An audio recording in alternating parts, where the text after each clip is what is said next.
সাবেক সেনাপ্রধান ও 111-এর কুশীলব মইউ আহমেদ আবারও মুখ খুলেছেন বিডিআর হত্যাকাণ্ড নিয়ে।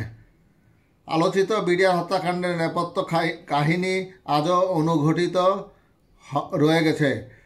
কিভাবে করে স্বার্থ এবং কার মদদে 2009 সালের 25 ও 26শে ফেব্রুয়ারি রাজধানী ঢাকার পিলখানায় তৎকালীন বিডিআর সদর দপ্তরে নির্মম ও নৃশংস হত্যাকাণ্ড সংঘটিত হয়েছিল তা এতদিন শুধু ক্ষমতাসীনদের মুখে একতরফা বয়ান হিসেবে উচ্চারিত হয়েছে। বিডিআর হত্যাকাণ্ড নিয়ে এবার মুখ খুলেছেন সে সময়ের সেনাপ্রধান জেনারেল মইউ আহমেদ।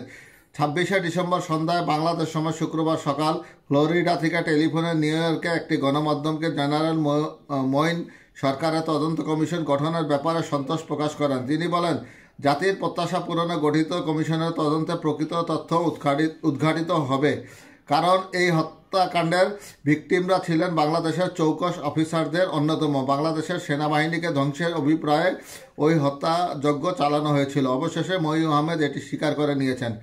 উল্লেখ্য, অন্তর্বর্তী সরকার বিডিআর হত্যাকাণ্ডের তদন্তে একটি কমিশন গঠন করেছে। সে কমিশনের প্রথম বৈঠক শেষে কমিশনের প্রধান ALM ফজলুর রহমান বৃহস্পতিবার গণমাধ্যমকে বলেছেন, হত্যাকাণ্ডের নেপথ্যে দেশি বিদেশি ষড়যন্ত্র যদি থেকে থাকে তা চিহ্নিত করে জাতির সামনে উপস্থাপন করা হবে। বিডিআর হত্যাকাণ্ড নিয়ে এই সাবেক সেনাপ্রধান পিলখানায় পৈশাচিক হত্যাকাণ্ড শিরোনামে একটি বই লিখেছেন এবং তা শিগগিরই প্রকাশ হবে। সেখানেও অজানা অনেক তথ্য সন্নিবেশিত আছে বলে উল্লেখ করেন জেনারেল মঈন। অবসরপ্রাপ্ত জেনারেল মঈন বলেন, চিকিৎসার প্রয়োজনে ফ্লোরিডায় বাস করছি। এ নিয়েও নানা জনের নানা কথা রটাচ্ছেন। উদ্ভট কিছু মন্তব্য পাওয়া যাচ্ছে, এগুলো আমাকে ব্যথিত করে। জেনারেল মঈন বলেন, টার্গেট অন্তর্বর্তী সরকারের স্বরাষ্ট্র উপদেষ্টা, যিনি আগে গঠিত কমিশনের প্রধান ছিলেন, তার সঙ্গে আমার ইতিমধ্যে কথা হয়েছে। বিডিআর হত্যাকাণ্ডের ব্যাপারে 29 মিনিটের একটি ভিডিও বক্তব্য সম্প্রতি ইউটিউবে আপলোড করেছেন জেনারেল মঈন। সে ভিডিওর চুম্বক অংশ পাঠকদের জন্য উপস্থাপন করা হলো। জেনারেল মইউ আহমেদ বলেছেন, তখন সেনাবাহিনী কি ভূমিকা নিয়েছিল এবং ঘটনা কি ছিল সে সম্পর্কে মানুষের জানা উচিত। উল্লেখ্য, বিডিআরের কথিত ওই বিদ্রোহে ওই সময় 57 জন সেনা কর্মকর্তা সহ মোট 74 জনকে হত্যা করা হয়। সাবেক এই জেনারেল উল্লেখ করেন, সেনাবাহিনীর অব্যবহৃত কিছু অস্ত্র যেগুলো সেনাবাহিনী ব্যবহার করে না, বিডিআরকে দেওয়া নিয়ে বাহিনীর তৎকালীন মহাপরিচালক মেজর জেনারেল শাকিল আহমেদের সঙ্গে 2009 সালের 25শে ফেব্রুয়ারি সকালে কথা হয়। তিনি অস্ত্রগুলো নিতে রাজি হন। তখন পর্যন্ত বিদ্রোহ সম্পর্কে তিনি কিছুই জানতেন না বলেই সাবেক সেনাপ্রধানের বিশ্বাস। একটি বৈঠকে থাকার সময় ওই দিন সকাল 9:30টার দিকে আমার প্রিন্সিপাল সেক্রেটারি কর্নেল ফিরোজ সভাকক্ষে প্রবেশ করেন এবং আমাকে কানে কানে বলেন, স্যার, পিলখানায় গণ্ডগোল হচ্ছে, আপনার দিক নির্দেশনা প্রয়োজন। মইউ আহমেদ বলেন, তখন ওই সভা স্থগিত করে সহকর্মীদের সঙ্গে নিয়ে আমার অফিসে এলাম। তৎকালীন প্রধানমন্ত্রী বিডিআরের ডিজির সঙ্গে যোগাযোগের চেষ্টা করি।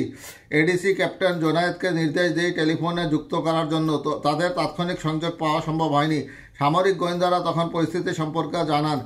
পরিস্থিতির ভয়াবহতা উপলব্ধি করে সময় বাঁচাতে কারো নির্দেশ ছাড়াই সেনাবাহিনীর 46 ইন্ডিপেন্ডেন্ট পদাতিক ব্রিগেডকে অপারেশনের জন্য প্রস্তুত হতে নির্দেশ দেয়। তারা তাৎক্ষণিকভাবে যুদ্ধ প্রস্তুতি শুরু করে, যার নামকরণ করা হয় অপারেশন রিস্টোর অর্ডার। গৃহীত পদক্ষেপ সম্পর্কে PSO FD জেনারেল মবিনকে অবহিত করা হয়।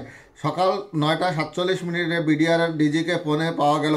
আমি ওনাকে বললাম কি হয়েছে। তিনি এক ভয়াবহ পরিস্থিতির সংক্ষিপ্ত বিবরণ দেন। তিনি বলেন, দরবার চলাকালীন 2 জন সশস্ত্র সৈনিক দরবার হলে প্রবেশ করে। একজন আমার পিছনে এসে দাঁড়ায় এবং অজ্ঞান হয়ে যায়। অপরজন দরবার হলে ক্রস করে বাইরে চলে যায়। তারপরই বাইরে থেকে গুলির শব্দ আসে। গুলির শব্দ শোনার সঙ্গে সঙ্গে দরবার হলে উপস্থিত সৈনিকবৃন্দকে গণ্ডগোল শুরু করে দেয়। মইউ আহমেদ বলেন, মনে হলো সব পরিকল্পনার অংশ।